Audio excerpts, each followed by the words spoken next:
Again, brothers and sisters, let us read here on page 106. I just opened now the book.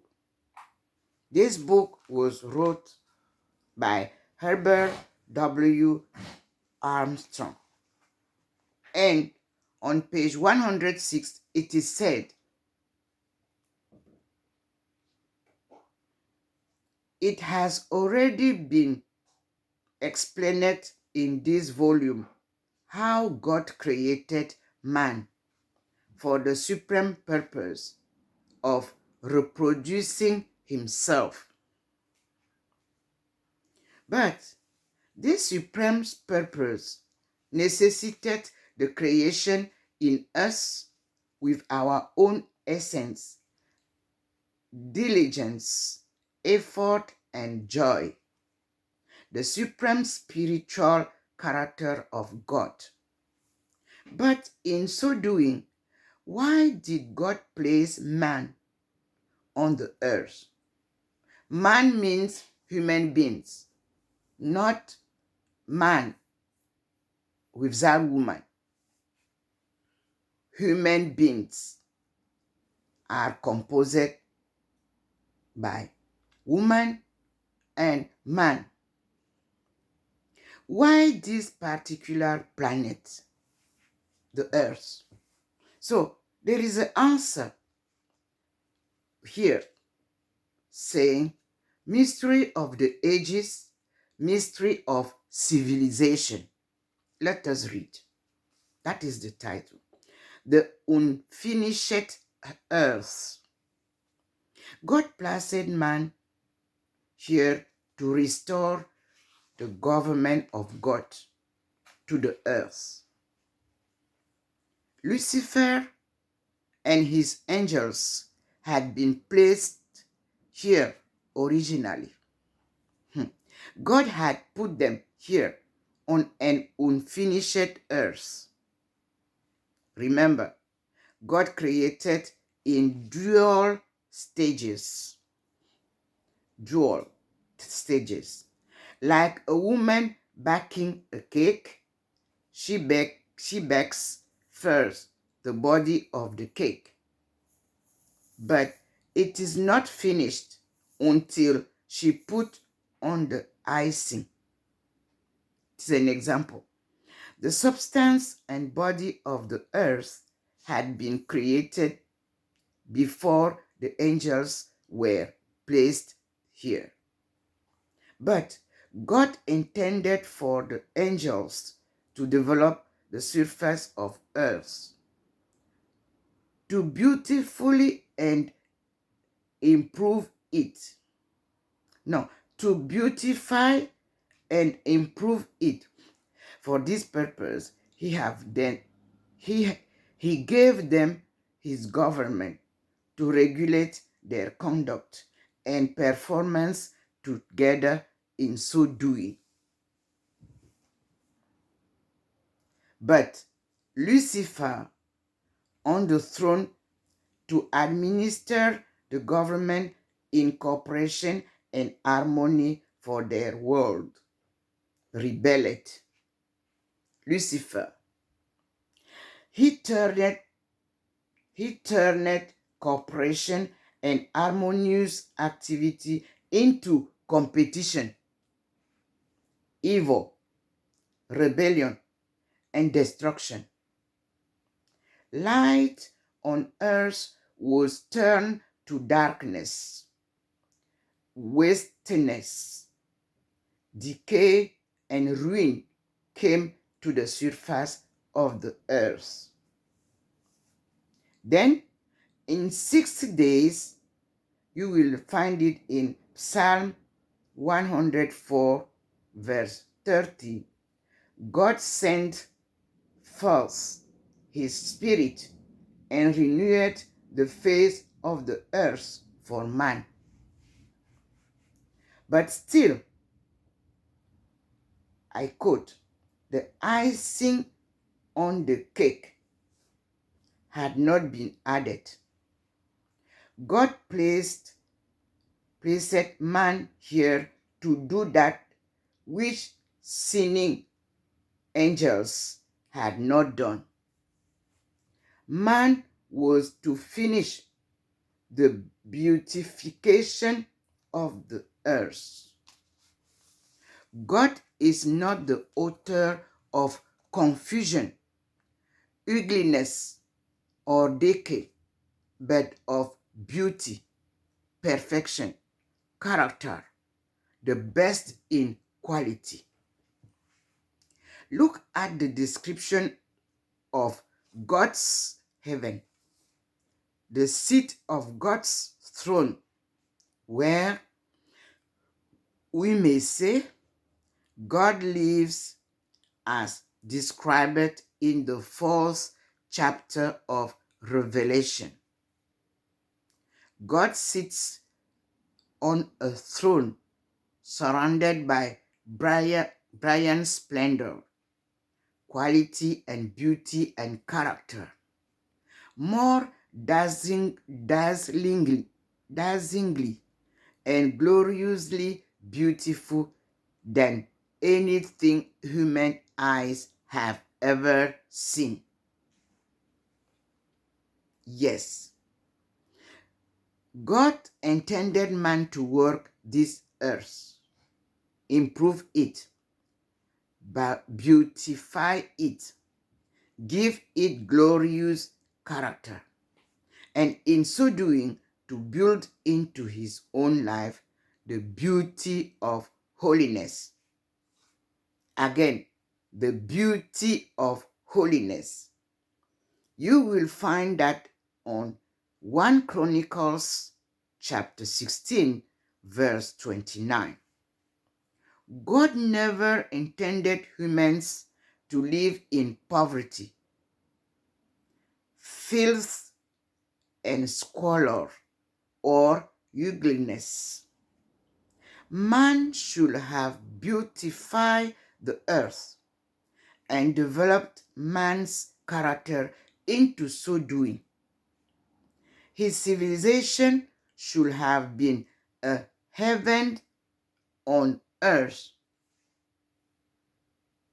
a heaven on earth, which means we live peacefully, joyfully,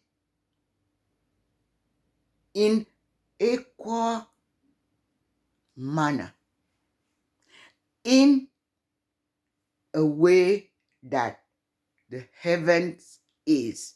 That's why we call it heaven on earth.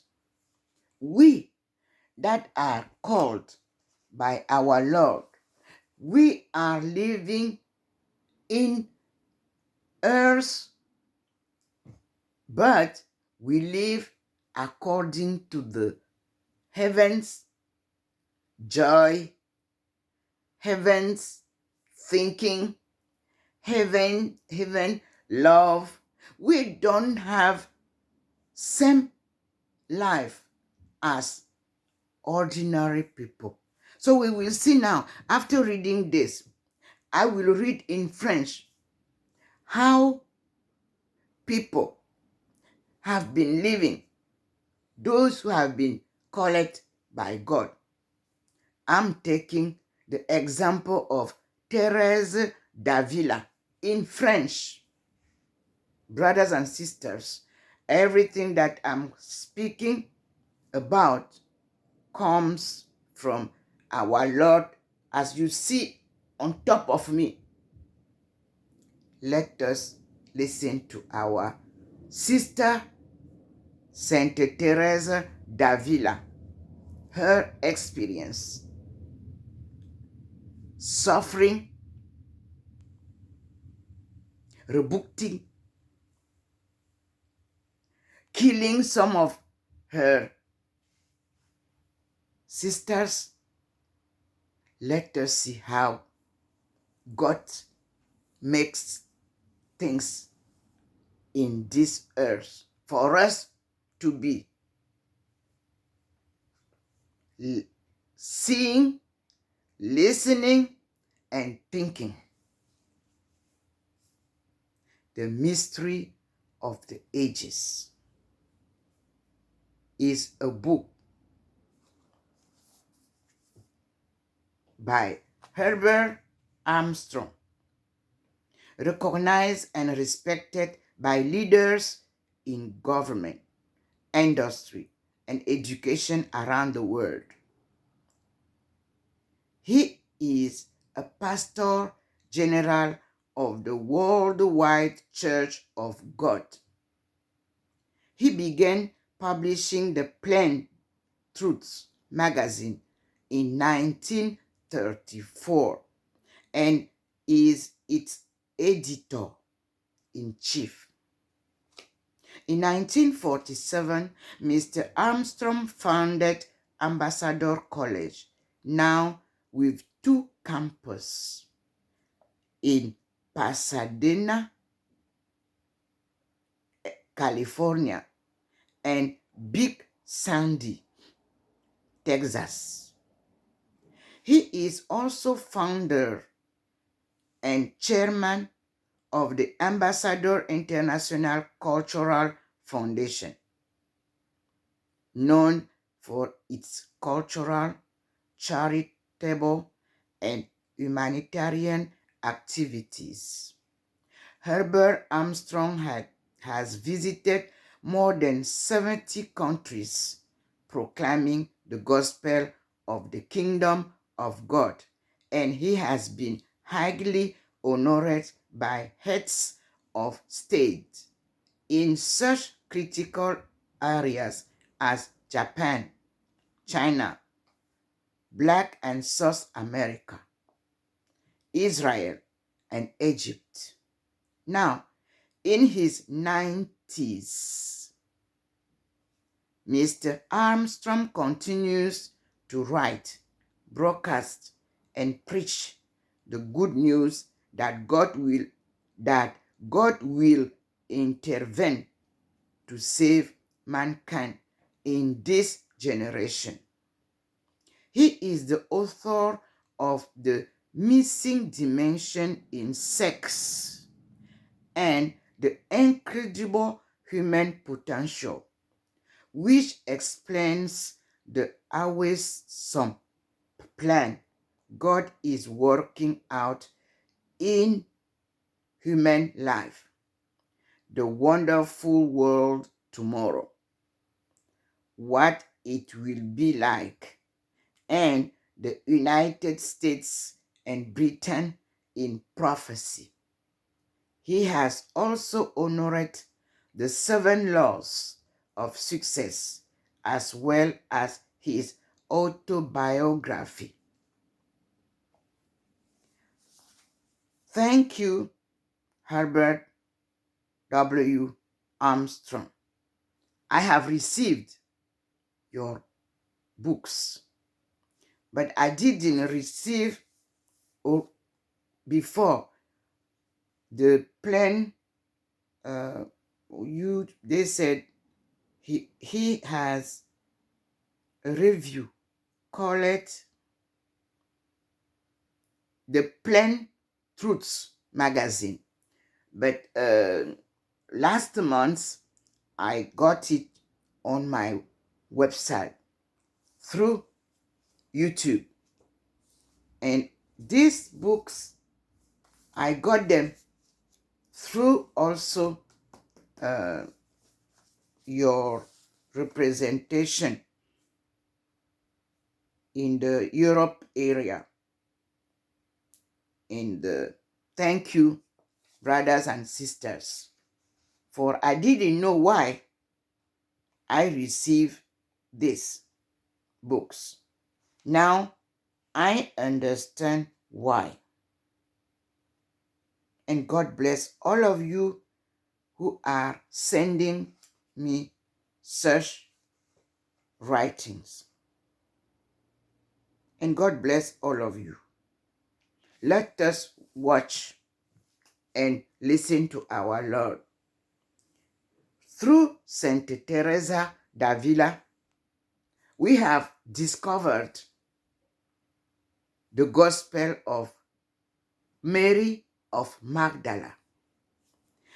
I'm very, very surprised because the lady who is here doing my home duties, which means cleaning my house and so on. She is from Ethiopia.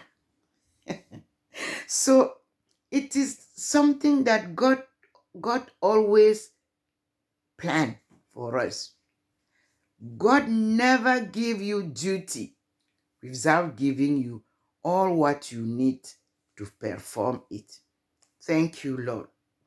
And brothers and sisters, this is the light that God promised me in China in 1995 in my duty to read Isaiah chapter 49, verse 6. Let us read again for you to understand that it is God Almighty who called me to perform this holy duty according to Isaiah 49. And I just open and listen what he says now. Before you go to this, let first read something. Chapter 61 and chapter 62. He shows me chapter 62. In the last days, the people of, we remove Israel. We put Jacob. In the last day, Jacob and the 12 tribes will be gathered. Zion will be established. Her watchmen will teach about the Lord. The gospel standard will be lifted up. The people will be called holy, the redeemed of the Lord. For Zion's sake will I not hold my peace, and for Jerusalem's sake I will not rest until the righteousness thereof go forth as brightness, and the salvation thereof as a lamp that burns. Now, chapter 63, he said, before you go back to 61, read 63. I'm reading in front of you, brothers and sisters. The Lord says, the second coming will be a day of vengeance, and also the year of redeemed of the Lord. Then the saints will praise the Lord and acknowledge him as their Father. We go back to 61. He says, Aisha speaks. He says, Isaiah speaks about the Messiah. The Messiah will have the Spirit, preach the gospel, and proclaim liberty. In the last days, the Lord will call his ministers and make an everlasting covenant with the people. The Spirit of the Lord God is upon me, because the Lord has anointed me to preach good tidings, and unto meek he has sent me to bind up the brokenhearted, to proclaim liberty to the captives, and the opening of the prison to them that are bound, to proclaim the acceptable year of the Lord and the day of vengeance of our God, to comfort all that mourn, to appoint into them that mourn in Zion, to give unto them beauty for ashes, the oil of joy for mourning, the garment of praise for the spirit of heaviness,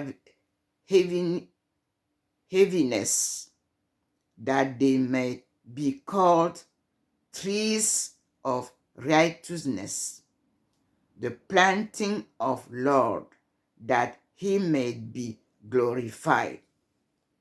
And they shall build the old wasted, they shall raise up the former desolations, and they shall repair the waste cities, the desolations of many generations. And strangers shall stand and feed your flocks, and the sons of the alien shall be your plowmen, plowed man, and your your wine dressers. But you shall be named the priests of the Lord. Men shall call you the ministers of our God.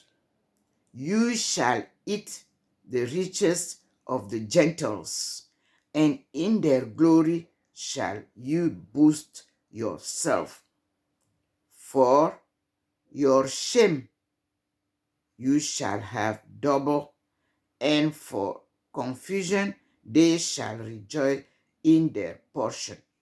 Therefore, in their line they shall possess the double.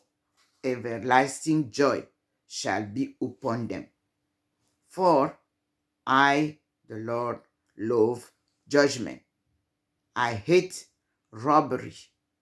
For burnt offering, and I will direct their work in truth, and I will make an everlasting covenant with them, and their seat shall be known among the Gentiles, and their offspring among the people. All that see them shall acknowledge them, that they are the seed which the Lord hath blessed. I will greatly rejoice in the Lord. My soul shall be joyful in my God, for he has clothed me with the garments of salvation. He has covered me with the robe of righteousness, as a bridegroom decketh himself with ornaments, and as a bride adorneth herself with the jewels. For as the earth bringeth forth her buds, and as the garden causes the things that are sown in it to spring forth, so the Lord God will cause righteousness and praise to spring forth before all nations. Thank you, Lord. In the last days, we will be gathered, and Zion will be established. Her watchmen will teach about the Lord. The gospel standard will be lifted up. The people will be called holy, the redeemed of the Lord.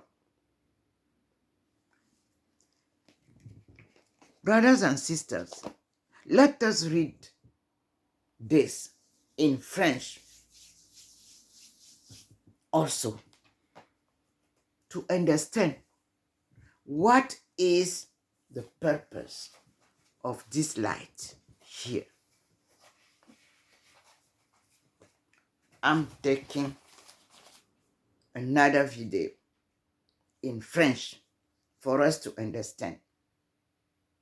He says no. Okay, let me open in French. Both must be together. We open Isaiah.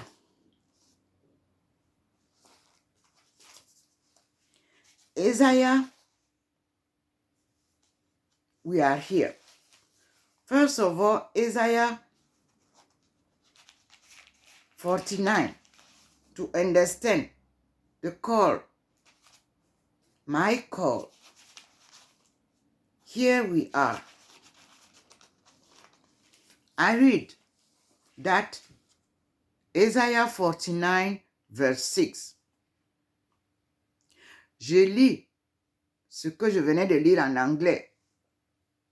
Mon appel divin. Vous voyez comment le Seigneur pose mon profil transfiguré derrière moi et sa lumière au-dessus de moi. Et je lis. Il me dit,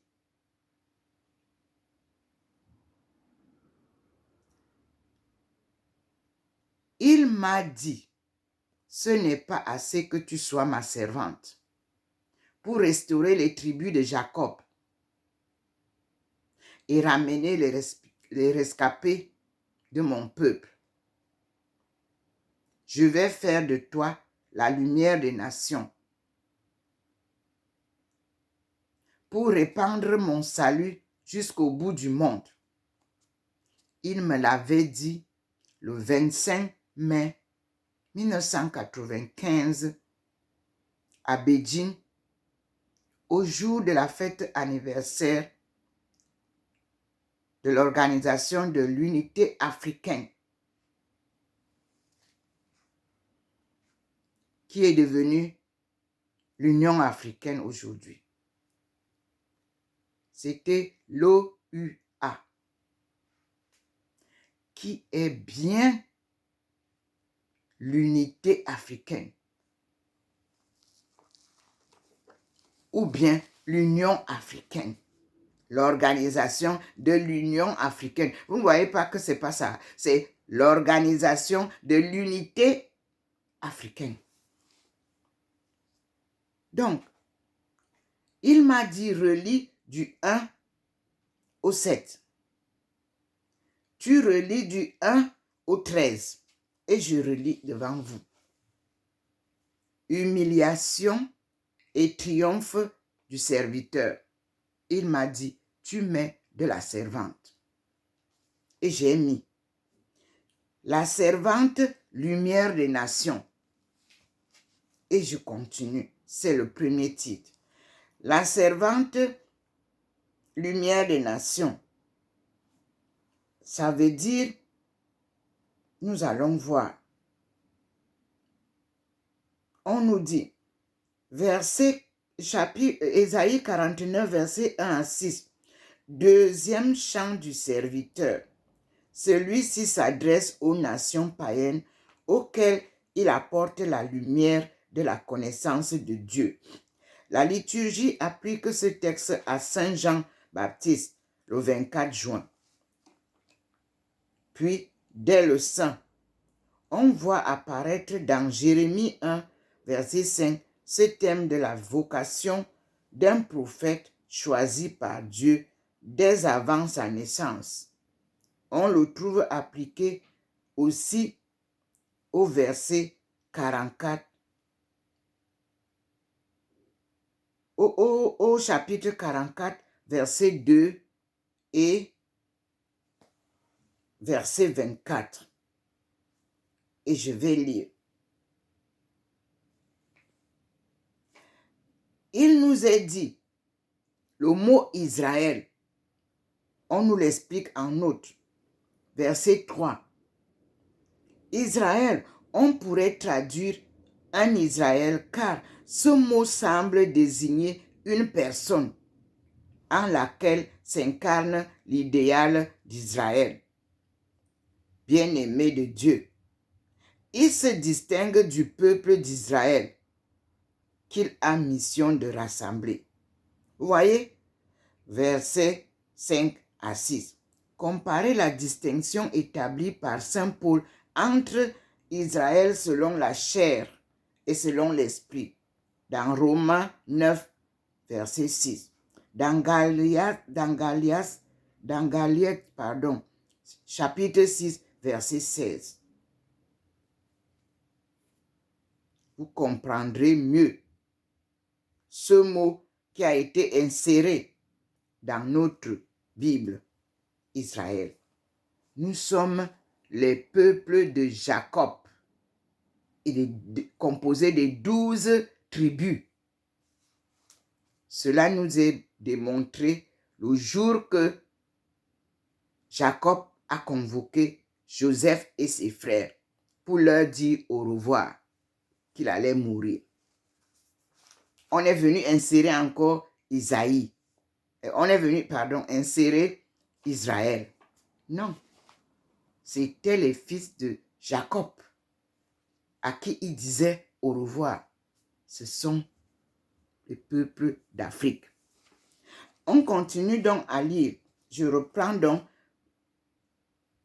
Isaïe 49, verset 1 à 7.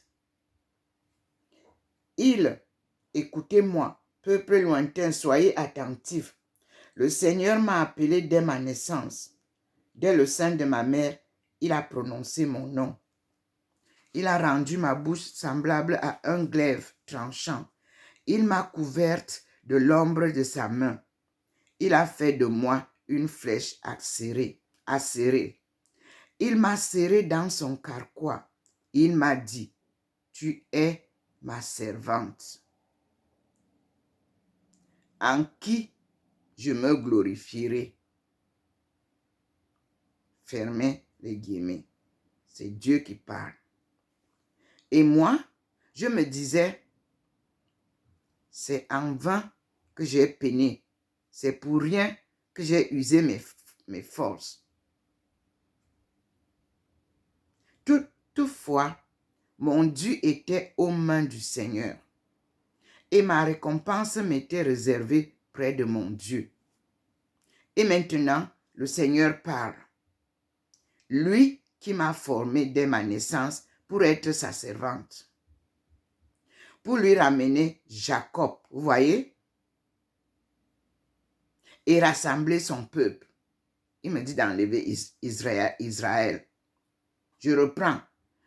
Lui qui m'a formé dès ma naissance pour être sa servante, pour lui ramener Jacob et lui rassembler son peuple.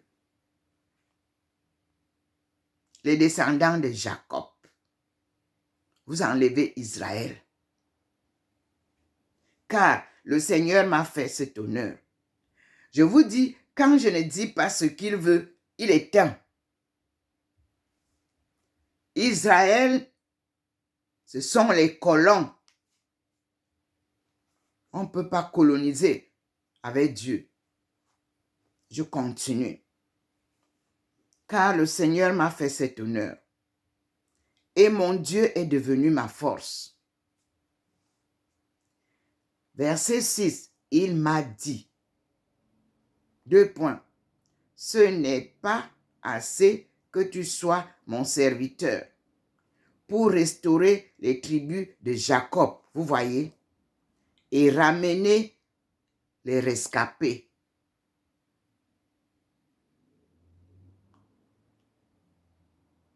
Je vais faire de toi la lumière des nations pour répandre mon salut jusqu'au bout du monde. Il barre le mot Israël. Ce Dieu lumière que vous voyez là. Et vous me voyez physiquement et à côté de moi, spirituellement. Le Seigneur vous présente la personne qui vous parle noire, comme je le suis, mais illuminé par la lumière de Dieu. Au profil qui est à côté de moi, c'est mon profil divin, tel que Dieu nous a créés, tel qu'il nous dit dans Genèse, à son image. Pur, sans péché, c'est ça derrière moi. Où je vous parle, c'est la représentation physique. Vous voyez comment il illumine? Physique, parce que humaine. Je viens vous transmettre le message du Seigneur. Maintenant, verset 7 au verset 13, c'est la restauration de Jacob. Enlevez Israël. La restauration de Jacob que Dieu nous dit ici, ce n'est pas assez que tu sois ma servante pour restaurer les tribus de Jacob. Donc, on doit dire ici la restauration de Jacob.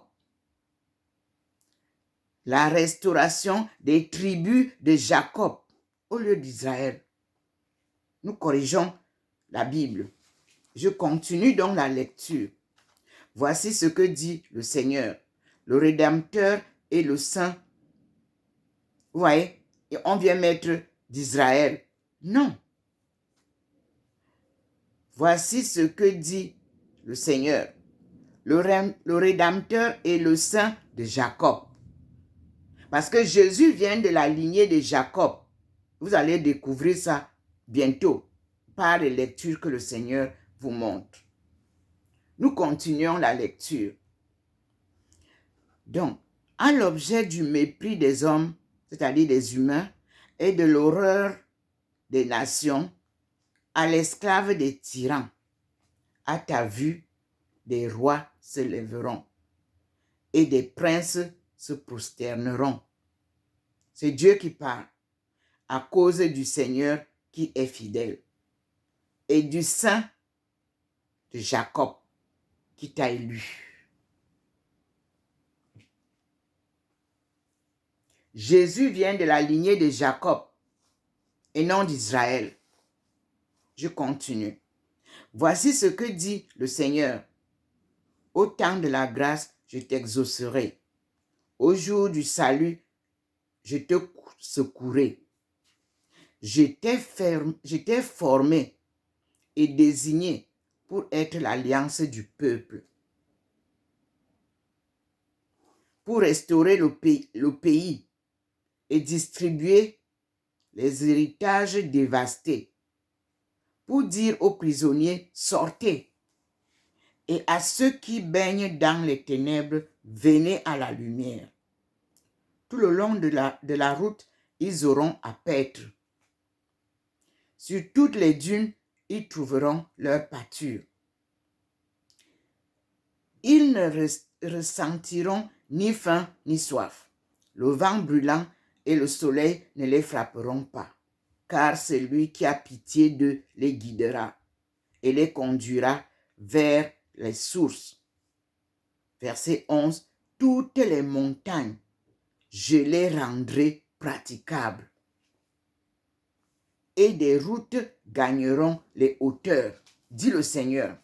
Vous êtes témoins, le désert est en train de se construire par les Chinois actuellement. Les routes sont dans le désert actuellement que je vous parle. Verset 12. C'était une parenthèse. Verset 12. En voici qui viennent de loin. En voici qui viennent, on a triché là. En voici qui viennent du nord et du couchant. Non. En voici qui viennent du levant et du couchant. Et d'autres du pays des Sénites. Chantez aux cieux, terre, tressaille d'allégresse. Montagne, éclatez en acclamation, car le Seigneur a consolé son peuple. Il s'est ému de pitié pour les siens dans la peine. Maintenant, il me dit, le renouveau de Jérusalem, la ville aux 7 collines. Je cite, verset 14 nous dit, Zion, c'est-à-dire Sion. Zion disait, je cite, le Seigneur m'a délaissé, mon Seigneur m'a oublié. Dieu demande, une femme peut-elle oublier son nourrisson? N'avoir point de tendresse pour le fruit de ses entrailles? Et quand même elle oublierait, moi je ne t'oublierai jamais. Te voici gravé sur les paumes de mes mains. J'ai toujours tes remparts sous les yeux. Déjà ceux qui vont te reconstruire accourent, tandis que fuient tes destructeurs et tes dévastateurs. Porte les yeux alentour et regarde. Ils se rassemblent tous et viennent à toi. Par ma vie, dit le Seigneur, tu t'en revêtiras comme d'une parure. Tu t'en ceindras comme une fiancée. Tes quartiers en ruine et dévastés, ton territoire ravagé seront trop étroits pour tes habitants. Après le départ de ceux qui t'exploitaient, tes oreilles entendront encore les fils que tu croyais perdus te dire, l'espace est trop restreint pour moi. Fais-moi place pour que je m'installe. Dieu, tu te diras alors en toi-même, qui donc les a mis au monde pour moi? J'étais sans enfant et stérile, qui donc m'a élevé ceci? Voici que j'étais resté seul. D'où viennent-ils donc? Voici ce que dit le Seigneur Dieu. Verset 22, Isaïe. De la main, je vais faire signe aux nations et dresser mon enseigne pour alerter les peuples. Ils apporteront tes fils dans le pli de leurs manteaux, et sur leurs épaules, ils chargeront tes filles. Des rois seront tes nourriciers, et leurs princesses tes nourrices. Prosternés devant toi, la face contre terre, ils lécheront la poussière de tes pieds. Tu sauras alors que c'est moi le Seigneur, et qu'on n'est point déçu quand on compte sur moi. Le butin du brave lui sera-t-il enlevé? La proie du robuste guerrier lui échappera-t-elle? Voici ce que dit le Seigneur. Oui, le butin du brave lui sera enlevé. La proie du robuste guerrier lui échappera. Je soutiendrai ta cause contre ton adversaire. Je délivrerai moi-même tes enfants. Je ferai manger à tes oppresseurs leur propre chair. Ils s'enivreront de leur propre sang comme de vin. Et toute créature saura que c'est moi, le Seigneur, ton Sauveur, ton Rédempteur, le puissant de Jacob. Est-ce que vous comprenez ça? On n'a pas dit ici le puissant d'Israël. Le Seigneur parle. Il dit, Isaïe dit, voici ce que dit le Seigneur. Oui, le butin du brave lui sera enlevé. La proie du robuste guerrier lui échappera. Je soutiendrai ta cause contre ton adversaire. Je délivrerai moi-même tes enfants. Je ferai manger à tes oppresseurs leur propre chair. Ils s'enivreront de leur propre sang comme de vin. Et toute créature saura que c'est moi, le Seigneur, ton Sauveur, ton Rédempteur, le puissant de Jacob. Ésaïe 49, que je viens de vous lire en entier.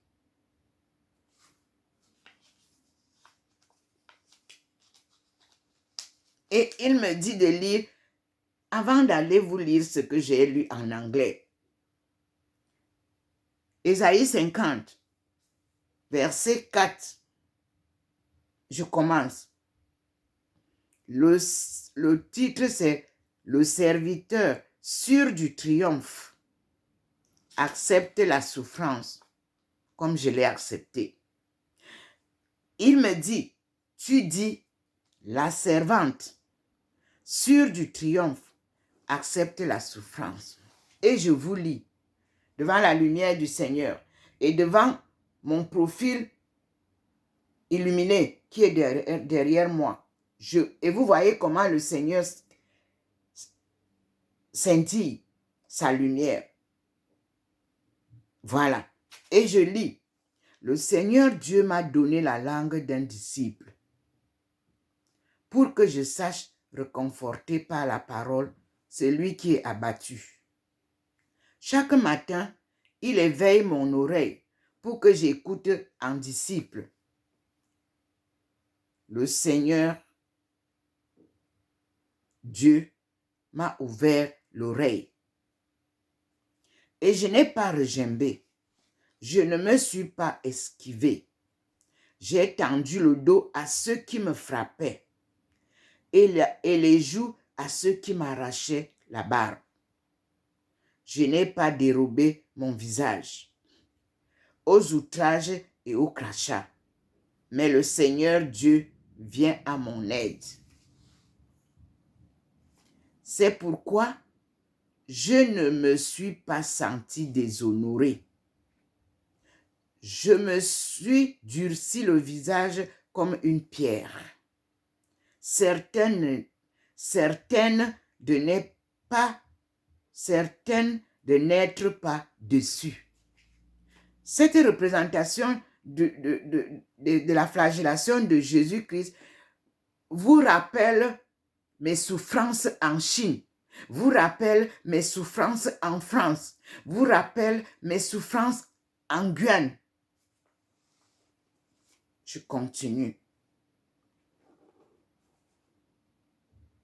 Mais le Seigneur Dieu vient à mon aide. C'est pourquoi je ne me suis pas senti déshonoré. Je me suis durci le visage comme une pierre. Certaines de n'être pas déçues. Il me dit de conjuguer tout au féminin. Je suis une femme. Merci Seigneur. Donc, celui qui me rendra justice est là. Qui osera contester avec moi? Mesurons-nous. Qui sera mon adversaire en justice? Qu'il se présente. Qui osera me condamner? Ils tomberont en lambeaux comme un vieux manteau. La teigne les rongera. Que ceux d'entre vous qui craignent le Seigneur écoutent la voix de sa servante. Que ceux qui marchent dans l'obscurité, privés de lumière, se fient au nom du Seigneur et comptent sur leur Dieu. Mais vous, qui allumez un incendie, qui préparez des projectiles enflammés, allez au feu de votre incendie. Et des projectiles que vous avez allumés, c'est ma main qui vous infligera ce traitement. Vous serez prostrés dans les tourments. Et le Seigneur me dit, continue la lecture. Ésaïe, chapitre 51. Lis. Et je me souviens, il m'avait fait lire ça le 18 juin 2002. Il avait mis Éden. Il m'a fait comprendre où se trouve Éden. Et je vous lis. Continue, ma fille, la lecture. Et je lis. La délivrance est proche est certaine, dit le Seigneur. Écoutez-moi, vous qui poursuivez la justice et qui cherchez le Seigneur. Regardez le rocher d'où vous avez été taillé, la carrière d'où l'on vous a tiré. Considérez Adam, enlevez Abraham, dit le Seigneur.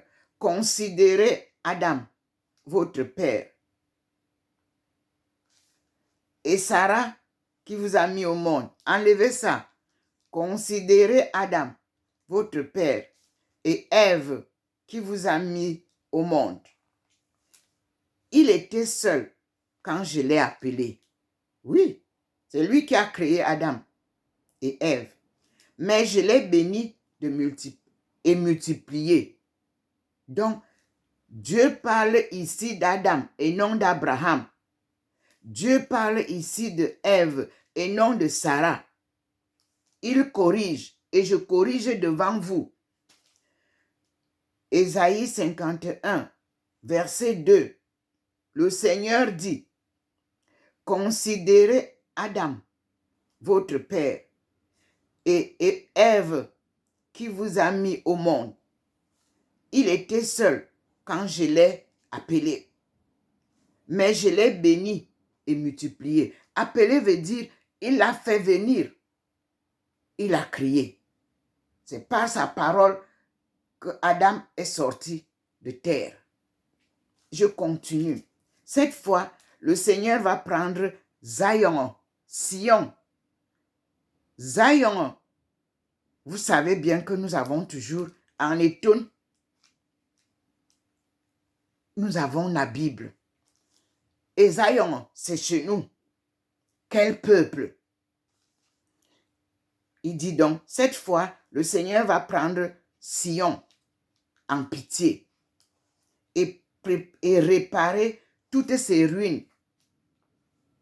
Du désert qu'elle est devenue, il fera un Éden. Éden Aboré. Éden, c'est le jardin de futilité, comme chez nous. Et il dit, et de sa steppe, un jardin du Seigneur. Vous-même, vous savez que Adama est la steppe où a habité la première créature du monde, Adam. Et donc, le nom Adama vient de Adam. Et Adama, c'est ce qu'on a appelé Afrique, Africa. Et je continue. Et c'est la steppe où a commencé les peuples que nous sommes. Donc, la première créature s'appelle Adam. En ma langue, créé du néant, quelque chose qui n'a pas de forme. Adam, c'est le nom du premier homme créé par Dieu. Et sa femme s'appelle Ève, que vous trouverez bien sûr ici. On nous dit dans la note, Éden, voir Genèse 2, chapitre 8, jardin des délices. Vous voyez combien vous puisez en Afrique. Vous n'êtes pas rassasié, mais le jardin reste toujours plein de délices que vous voulez toujours continuer à aller puiser.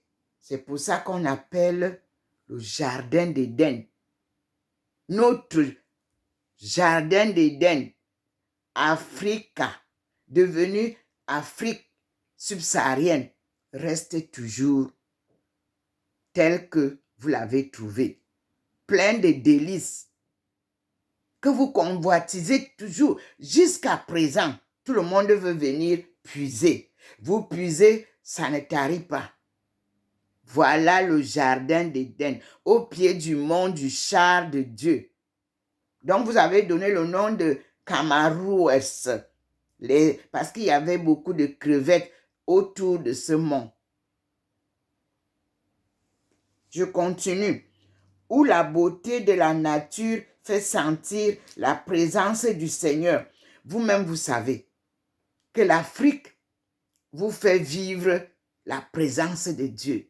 La forêt Vous la voulez, il y en a. Les animaux de tout genre, vous en trouvez. La faune est tellement belle. Les rivières, il y en a plein. Les eaux, il pleut en abondance. Mais c'est vous qui privez le peuple de leurs délices. Parce que vous venez puiser pour leur revendre. Le Seigneur dit, c'est fini. Ésaïe 51, vous parlez de la délivrance est proche et certaine. Et c'est vrai. Je continue. Et on dit ici, verset 4, peuple, écoutez. Avant d'écouter, il nous dit, verset 3 nous dit, cette fois, le Seigneur va prendre Sion en pitié et réparer toutes ses ruines. Du désert qu'elle est devenue, il fera un Éden, et de sa steppe, un jardin du Seigneur. On y trouvera le plaisir et la joie, les chants de louange et les accents de la musique. Peuple, écoutez bien. Nation, prêtez-moi l'oreille. C'est de moi qu'émanera la loi et la vraie religion qui sera la lumière des peuples. Soudain, ma justice arrivera. Mon salut va paraître. Mon bras fera justice des peuples. Les îles espéreront en moi et compteront sur mon bras. Verset 6. Levez les yeux vers le ciel. Ramenez vos regards vers la terre. Les cieux vont s'évanouir comme une fumée. La terre va tomber en lambeaux comme un vêtement. Et ses habitants mourront comme des mouches. Mais mon salut subsistera toujours. Et ma victoire n'aura point de fin. Écoutez-moi, vous qui connaissez la justice, peuple qui prend à cœur ma loi. Ne craignez pas les insultes des hommes. Ne vous laissez point abattre par leur outrage, car la teigne les mangera comme un vêtement, et les mites les rongeront comme de la laine. Mais ma victoire subsistera toujours, et mon triomphe persistera d'âge en âge. Donc, il n'y a pas de fin du monde. Ce sont les générations qui passent et qui seront remplacées par les nouvelles générations. Nous continuons. Deuxième sous-titre, après la délivrance est proche et certaine, la vigueur de Dieu donne toute assurance. Et je vous lis, réveille-toi, réveille-toi, retrouve ta vigueur. Bras du Seigneur. Lève-toi comme aux jours anciens, comme aux âges antiques. N'est-ce pas toi qui as écrasé Rahab? Rahab est un autre nous dit, Rahab et le dragon personnifient tout à la fois le chaos qu'a ordonné le Créateur et l'Égypte d'où il a tiré son peuple. C'est l'explication de Rahab. Je continue. N'est-ce pas toi qui as mis la mer à sec et tari les eaux du grand abîme? Grand abîme, on nous le dit. Comme en chapitre 50, verset 2 d'Isaïe, voir note l'action créatrice de Dieu et son action de salut, sortie d'Égypte, s'appelle et s'éclaire tout en préfigurant l'achèvement de l'œuvre divine à la fin des temps. C'est la note qui nous l'explique. Nous continuons. Ici, toi qui frayas au fond de la mer un chemin pour y faire passer les rachetés. Ce sont les fils de Jacob. Nous continuons. Par là reviendront ceux que le Seigneur aura délivrés nous disons verset 11. La note nous dit verset identique à Isaïe 35, verset 10. On y va rapidement. Isaïe 35. Et j'y suis.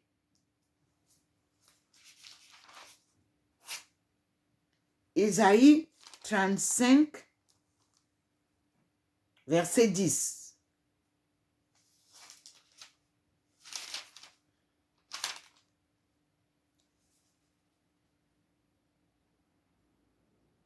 Mais on dit, par là viendront ceux que le Seigneur aura délivrés.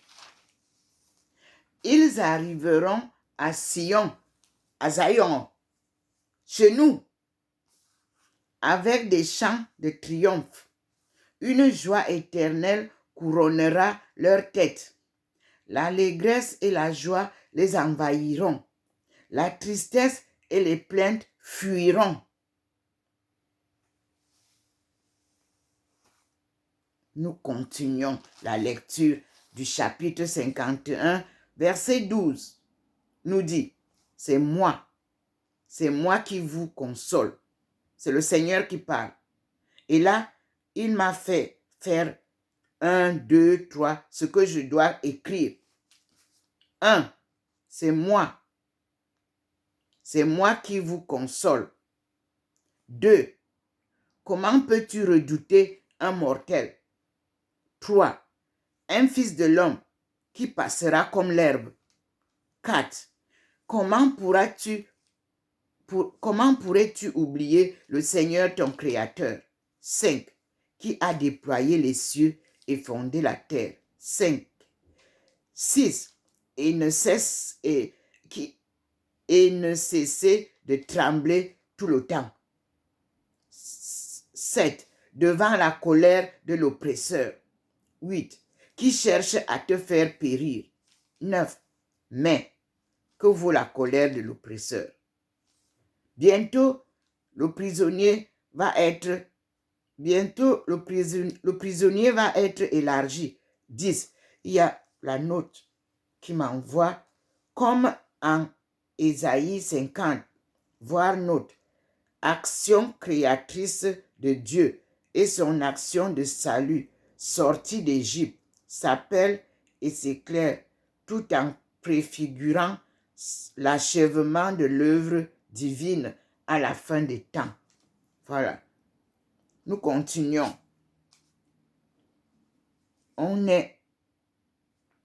Mais que vaut la colère de l'oppresseur? On était 9, 10. Bientôt le prisonnier va être élargi et il ne périra pas au cachot. Maintenant, verset 14.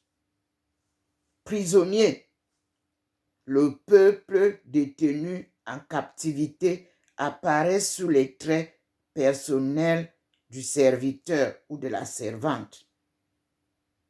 Donc, la figure est inspirée par celle de Jérémie, Jérémie 37 à 38.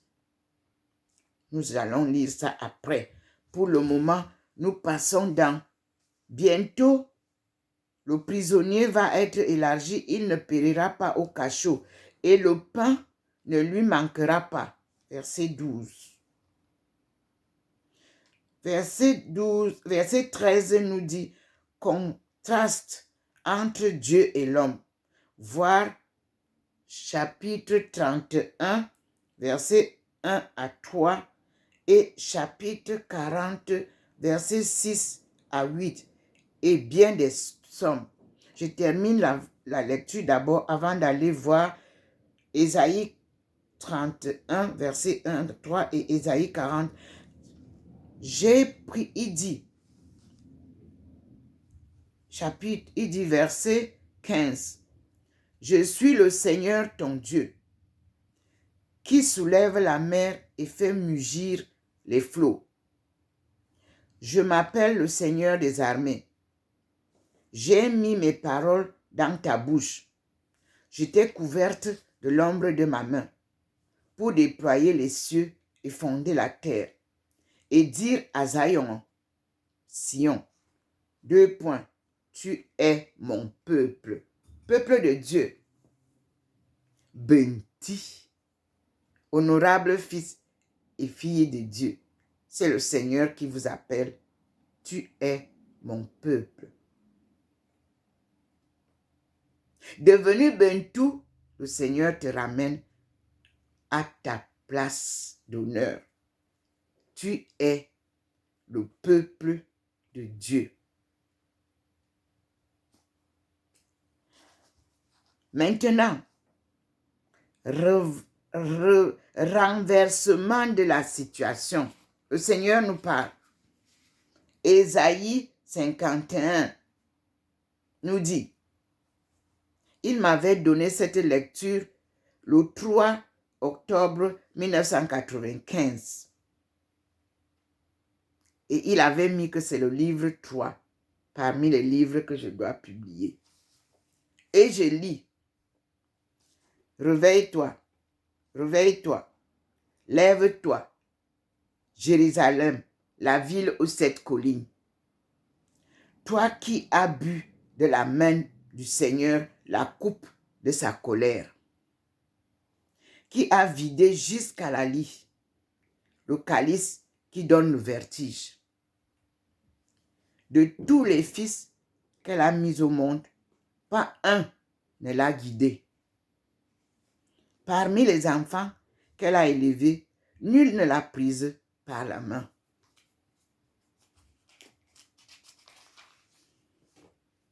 Ces deux mots t'ont frappé. Qui te plaindrait? Pillage et ruine, famine et glaive, qui te consolerait? Tes enfants gisent en défaillance à tous les coins de rue, comme une antilope prise au filet, ivre de la colère du Seigneur et des menaces de ton Dieu. Écoute donc ceci, malheureuse, toi qui es ivre, mais non de vin. Voici ce que dit le Seigneur ton Dieu, qui prend la défense de son peuple. Je vais retirer de ta main la coupe qui donne le vertige. Tu n'auras plus à boire le calice de ma colère, et je vais le mettre dans la main des tyrans, dans la main de tes oppresseurs, qui te disaient, courbe-toi, que nous passions, quand tu présentais ton dos comme le sol à fouler, comme une rue offerte aux passants. Verset de fin du chapitre 51. Et Dieu nous fait voir Éden. Chapitre 52, il me dit, continue la lecture. Et je lis en présence du Seigneur. Voici ce que dit le Dieu, notre Seigneur. Voici ce que dit le Seigneur, deux points. Vous avez été vendus gratis et vous serez rachetés sans paiement. Car voici ce que dit le Seigneur Dieu. Mon peuple descendit autrefois en Égypte pour y résider. Puis la Assyrie, l'opprima sans raison. Et maintenant, qu'ai-je à faire ici, dit le Seigneur. Puisque mon peuple a été enlevé gratuitement, ses maîtres poussent des hurlements de triomphe, dit le Seigneur. Et sans cesse, tout le long du jour, mon nom est outragé. Aussi, mon peuple va-t-il connaître mon nom? Il comprendra ce jour-là que c'est moi qui dis, me voici. Verset 7 à 12 nous dit qu'ils sont beaux sur les montagnes, les pieds de la messagère qui annonce le bonheur, qui apporte des bonnes nouvelles et annonce la délivrance, qui dit à Zion, Sion, ton Dieu règne. Écoute, tes sentinelles élèvent la voix et toutes ensemble poussent des cris de joie, des cris joyeux, car elles voient de leurs propres yeux le Seigneur revenir à Sion, à Zion, éclater toutes en cris de joie. Ruine de Jérusalem, la ville aux 7 collines. Car le Seigneur prend son peuple en pitié. Il rachète Jérusalem de l'Antiquité, la ville aux 7 collines. Le Seigneur découvre son bras saint aux yeux de toutes les nations. Et tous les confins de la terre verront le salut de notre Dieu. Partez, partez, sortez de là, ne touchez rien d'impur. Quittez ces parages, purifiez-vous, vous qui portez les vases du Seigneur. Car vous ne partirez pas avec précipitation, vous ne vous retirerez point en fuyard, puisque à votre tête s'avancera le Seigneur et que le Dieu de Jacob fermera votre marche. Humiliation expiatoire et le triomphe de la servante. Je lis, voici que mon serviteur, c'est ce qu'il m'a dit de changer, voici que ma servante prospérera. Elle grandira, s'élèvera, sera exaltée. Si à sa vue beaucoup ont été déconcertés, tant elle était défigurée, tant elle avait perdu l'apparence humaine, de même, elle sera pour beaucoup de peuples un sujet d'admiration, car ils verront ce qu'on ne leur avait point raconté. Ils observeront un prodige inouï. Qui pourrait croire à ce que nous apprenons? À qui le bras du Seigneur a-t-il été révélé? Il a grandi devant lui comme un pauvre surgeon. Ésaïe 53, il me dit de continuer la lecture. Qui pourrait croire à ce que nous apprenons? À qui le bras du Seigneur a-t-il été révélé? Il a grandi devant lui comme un pauvre surgeon, enraciné dans une terre aride. Elle n'avait ni grâce ni beauté pour attirer nos regards, et son aspect ne pouvait nous séduire. Elle était dédaignée, le rebut de l'humanité. Nous donnons là l'image de Jésus-Christ à cette figure transfigurée pour comprendre que le Seigneur m'a rhabillé de l'image de Jésus-Christ qu'il m'a donné comme compagnon de route pour comprendre que suis-le.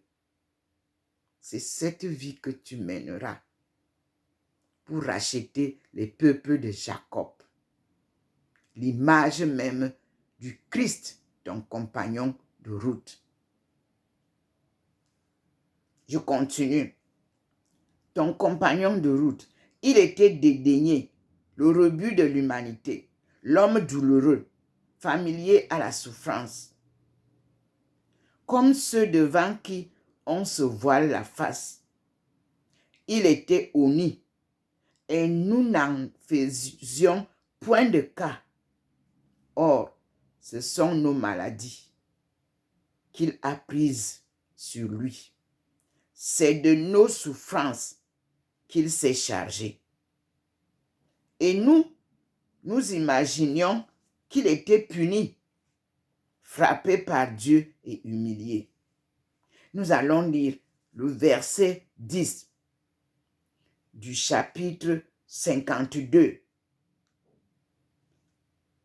Je relis. Le Seigneur découvre son bras saint aux yeux de toutes les nations. et tous les confins de la terre verront le salut de notre Dieu. La voix me ramène à la note qui nous dit le salut de notre Dieu, comme le texte grec de Ésaïe 40, verset 5, voir la note. Vous vous souvenez qu'on nous a renvoyé à Ésaïe 40. On y va pour comprendre à partir d'où commence la mission qui m'a été donnée.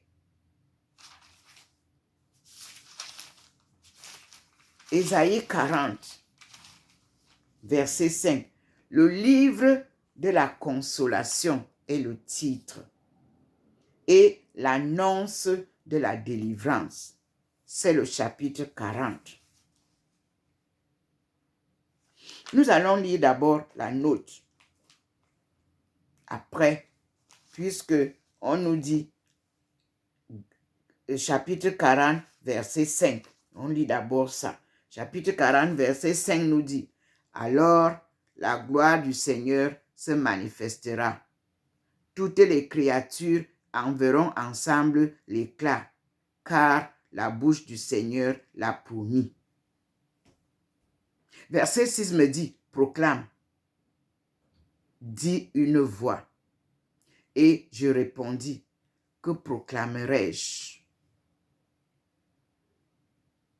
La voix me dit « Toute créature est pareille à l'herbe, et toute sa gloire à la fleur des champs. L'herbe sèche et la fleur se fane. Quand le souffle du Seigneur passe sur elle, vraiment, le peuple est pareil à l'herbe.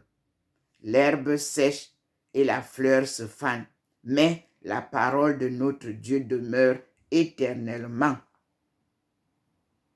Montez sur une haute montagne pour annoncer la bonne nouvelle à Zion.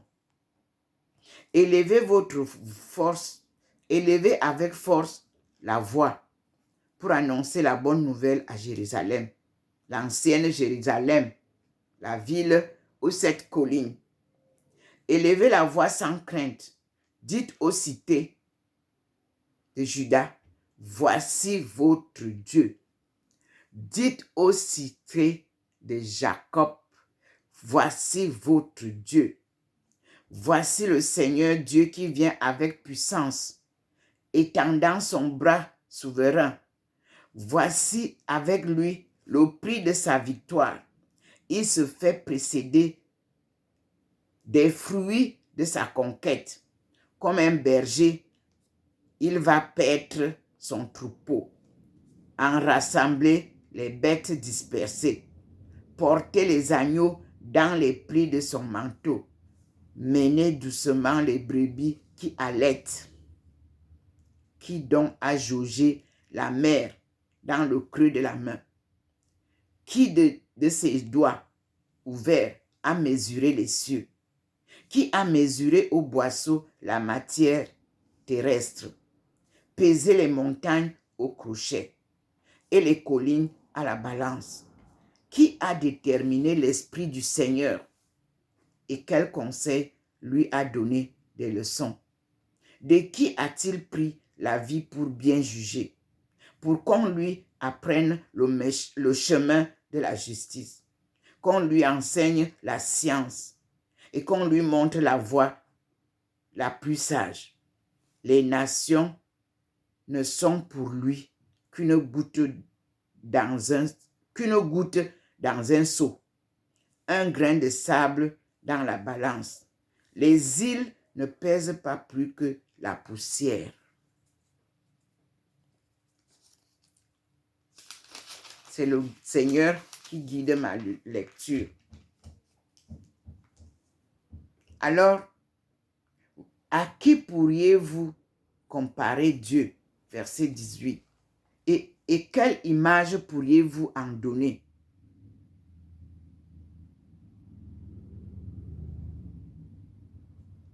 Ne le savez-vous pas? Ne l'avez-vous pas appris? Ne vous l'a-t-on pas appris dès l'origine? N'avez-vous rien compris à la fondation de la terre, celui qui trône au-dessus du disque terrestre, dont il voit les habitants comme des sauterelles, celui qui étend les cieux comme un voile de gaz et les déploie comme une tente pour s'y abriter. Ça, c'est le verset 21 et 22. Et le déploie comme une tente pour s'y abriter, réduit les princes à rien. Verset 23. Et fait évanouir les gouverneurs de la terre. À peine ils ont planté, à peine sont-ils sémés.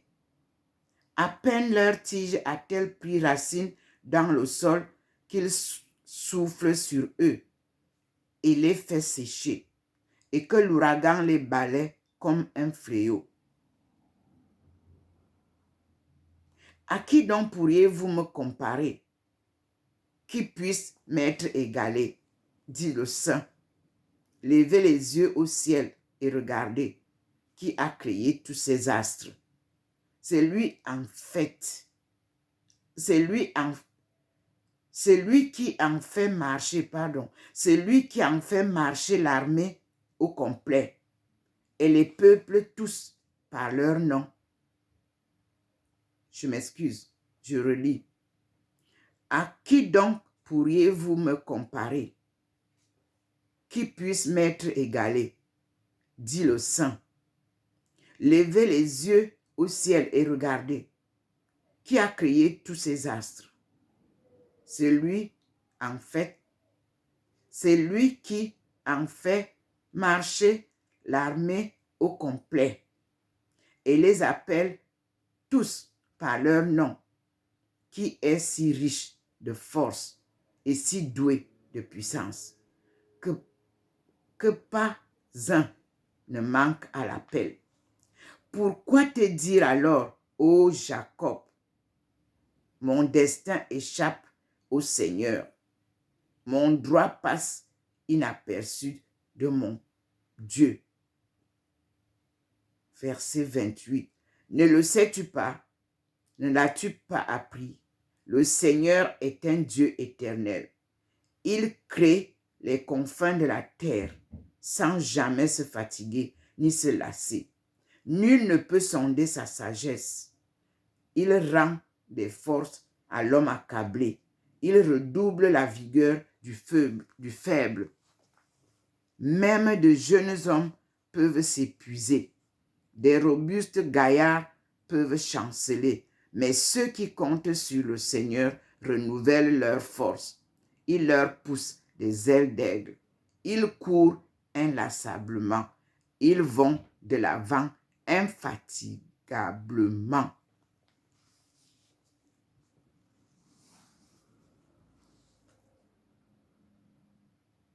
Alors, au verset 41, Dieu protège Jacob. Et ils ont voulu tricher. Dieu protège Israël, son serviteur. Non, lisez bien le titre. Je lis le texte. Mais toi, mon serviteur, Jacob, que j'ai choisi. Voyez, enlevez Israël, parce qu'on a écrit comme ceci. Je vous lis ce qui est écrit dans les Bibles. Mais toi, Israël, mon serviteur, Jacob, que j'ai choisi. Vous ne voyez pas? On a mis Israël là pour tricher. Alors, le Seigneur me dit, lis comme ceci. Dieu protège Jacob, son serviteur. Moi, je lis donc comme le Seigneur me dit. Mais toi, Jacob, mon serviteur, que j'ai choisi, race d'Adam. Écoutez bien, race d'Adam, nom d'Abraham. Toi que j'ai amené des confins de la terre et que j'ai fait venir du bout du monde, à qui j'ai dit, tu es mon serviteur. Et il me dit, à qui j'ai dit, tu es ma servante, puisque je suis descendante d'Adam et Ève. Je t'ai choisi au lieu de te rejeter. Ne crains rien, car je suis avec toi. Ne jette point de regard éperdu, car je suis ton Dieu. Nous sommes là à Ésaïe 41. Je te fortifie et viens à ton secours. Je te soutiens de ma droite victorieuse. C'est le Seigneur qui me parle. Ils vont être honteux et confus, tous ceux qui se sont acharnés contre toi. Il me l'avait dit le 18 mars l'an 2000. Il me l'a dit encore le 1er décembre 2019. Et je continue la lecture. Ils vont être honteux et confus, tous ceux qui se sont acharnés contre toi. Ils seront anéantis et détruits, ceux qui te prennent à partie. Tu auras beau chercher, tu ne les trouveras plus, ceux qui contestaient avec toi. Ils seront anéantis et réduits à rien, ceux qui te combattent. Car moi, le Seigneur ton Dieu, je te tiens par la main et je te dis, ne crains rien. Je viens à ton secours. Nous avons lu là le verset 10 à 12. Verset 13 de Ésaïe 41, je continue. Car le Seigneur ton Dieu, je te tiens par la main et je te dis, ne crains rien. Je viens à ton secours. Donc, point de foi, Jacob, pauvre vermisseau. Regardez comment ils sont venus insérer en bas. Israël, chétif, insecte. Vous ne voyez pas la tricherie? Enlevez Israël, chétif, insecte. Écoutez seulement comme je viens de lire. Donc, point de foi, Jacob, pauvre vermisseau. Point. Ou alors, pauvre vermisseau, virgule, chétif, insecte. Point. C'est moi qui viens à ton secours, dit le Seigneur, ton Rédempteur. C'est le Saint de Jacob. Enlevez Israël. Je vais faire de toi un traîneau à triturer, tout neuf, hérissé de pointes. Tu fouleras et broieras les montagnes. Tu hacheras les collines menues comme balles. Tu te vanneras et le vent les emportera. Le tourbillon les éparpillera. Cependant, grâce au Seigneur, tu te réjouiras. Tu te glorifieras dans le sein de Jacob. Enlevez Israël. Les malheureux qui cherchent de l'eau sans en trouver et dont la langue est desséchée par la soif, moi, le Seigneur, je les exaucerai. Moi, le Dieu de Jacob, je ne les abandonnerai pas. Sur les plateaux chauves, je ferai ruisseler l'eau. Sur les plateaux chauves, je ferai ruisseler l'eau et jaillirait des sources au fond des vallées. Je transformerai le désert en étang et la terre aride en fontaine. Je planterai dans le désert cèdre et acacia, myrte et olivier. Je ferai pousser dans la steppe les cypresses à côté de l'orme et du buis, afin qu'ils sachent à l'évidence et comprennent par l'observation que c'est la main du Seigneur qui a fait la chose et le Saint de Jacob qui l'a réalisé. Là, nous avons terminé jusqu'à la au verset 20. Nous partons de Ésaïe 41, verset 1 au verset 20. Vous avez écouté. Et il y a un autre sous-titre qui vient. Défi au Dieu des païens. Nous continuons donc à écouter maintenant que dit Dieu pour plaider avec les païens.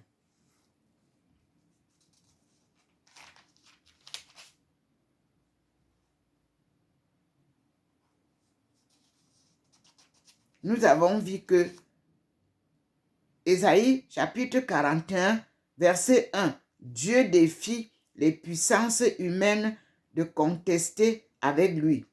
Voir chapitre 1, voir 1, verset 18 et la note. On va chez Ésaïe chapitre 1, verset 18, avant d'avancer. Il dit, chapitre 1, verset 18, et je lis. Eh bien, expliquons-nous, dit le Seigneur. Vos péchés seraient-ils écarlates? Ils seront blancs comme neige. Seraient-ils rouges comme la pourpre? Ils seront blancs comme laine.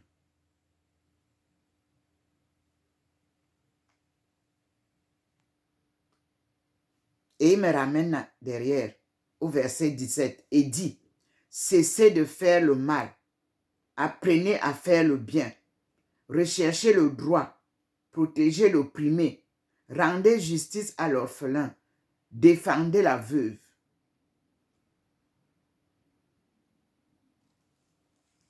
Et il me dit de continuer sur 19.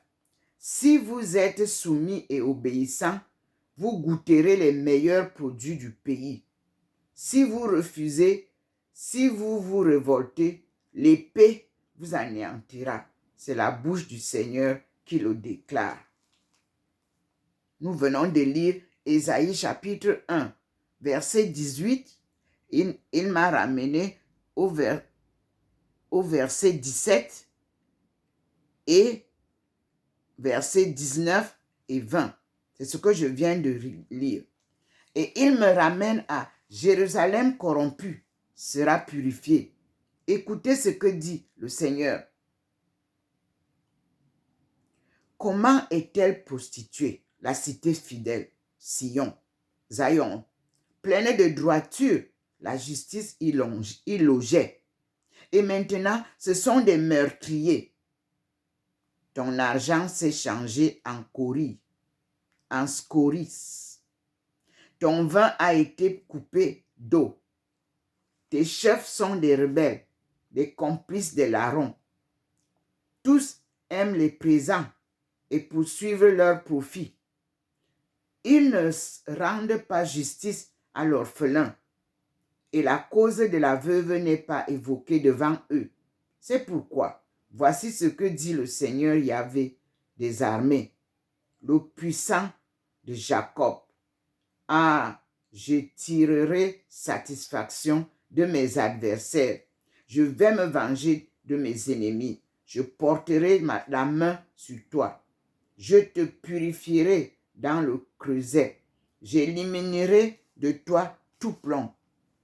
Je rendrai tes juges pareils à ceux d'autrefois, tes conseillers semblables à ceux des origines.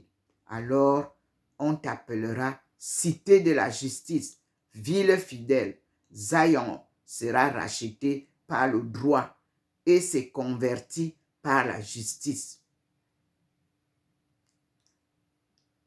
Rebelles et pécheurs seront brisés ensemble. Et ceux qui abandonnent le Seigneur périront. Alors, vous aurez honte des chênes verts qui vous aiment. Et vous rougirez des jardins qui vous plaisent. Des jardins qui vous...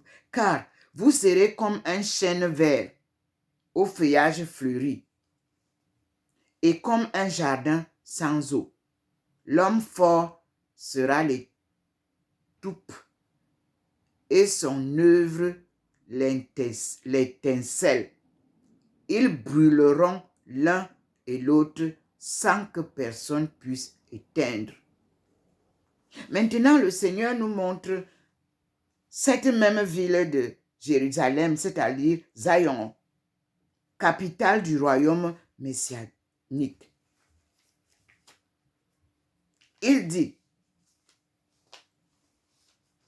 vision d'Isaïe, fils d'Amos, sur Jérusalem.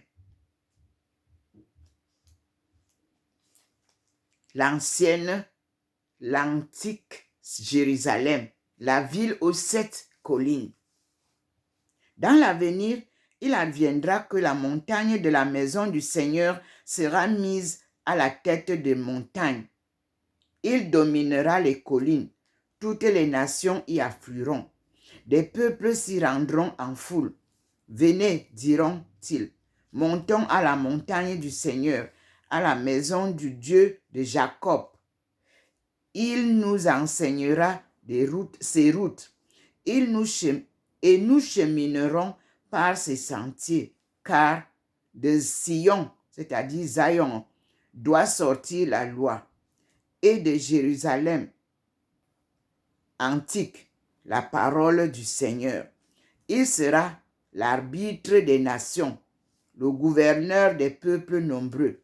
De leurs épées, ils forgeront des socs, et de leurs lances, des serpes. Une nation ne tirera plus l'épée contre une autre, et l'on ne s'entraînera plus à la guerre.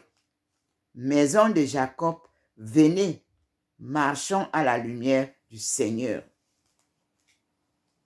Là, nous venons de lire Ésaïe, chapitre 1, et nous venons de lire maintenant Ésaïe, chapitre 2. Et les titres sont Ésaïe 1, Jérusalem corrompue sera purifiée. Chapitre 2, Sion, capitale du royaume messianique, Zion. Et nous passons au jour du Seigneur. À partir de Ésaïe 2, versets 6 à 7. Écoutons. Tu as bel et bien rejeté ton peuple, la maison de Jacob, car elle est pleine de devins et de magiciens comme les Philistins. Elle pactise avec les étrangers. Son pays regorge d'argent et d'or, et il y a des trésors à l'infini. Son pays est plein de chevaux, et il y a des chars sans nombre. Son pays est plein d'idoles. Les gens se prosternent devant l'œuvre de leurs mains, devant ce que leurs doigts ont fabriqué. Les mortels sont abaissés, et l'homme sera humilié. Ne leur pardonne point. Réfugiez-vous dans les rocs, cachez-vous sous terre, sous le coup de la terreur du Seigneur et sous l'éclat de sa majesté, quand il se lèvera pour faire trembler la terre. La superbe des mortels sera abaissée, et l'orgueil des hommes sera humilié.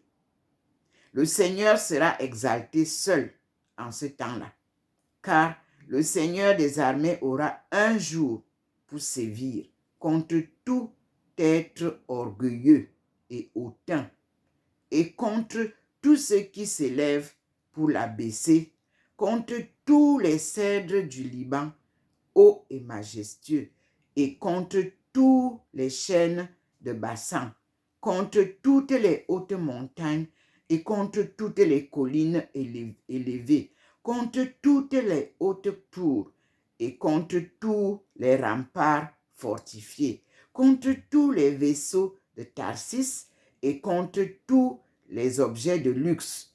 La superbe des mortels sera abaissée, et l'orgueil des hommes sera humilié. Et le Seigneur sera exalté seul en ce temps-là, et toutes les idoles disparaîtront. Réfugiez-vous dans les creux des rochers et dans les antres de la terre, sous le coup de la terreur du Seigneur et sous l'éclat de sa majesté. Quand il se lèvera pour faire trembler la terre, en ce temps-là, l'homme jettera aux rats et aux chauves-souris les idoles d'argent et les idoles d'or qu'il s'était faites pour se prosterner devant elles. Il se réfugiera dans les trous des rochers et dans les fissures de la pierre, sous le coup de la terreur du Seigneur et sous l'éclat de sa majesté, quand il se lèvera pour faire trembler la terre. Cessez de vous confier en l'homme, dont la vie tient à un souffle. Combien peut-on l'estimer?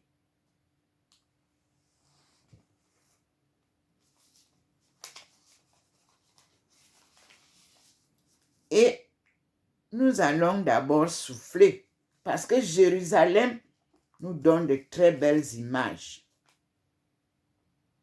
Vous avez vu, du verset 10, on nous dit, nous trouvons ici l'une des premières descriptions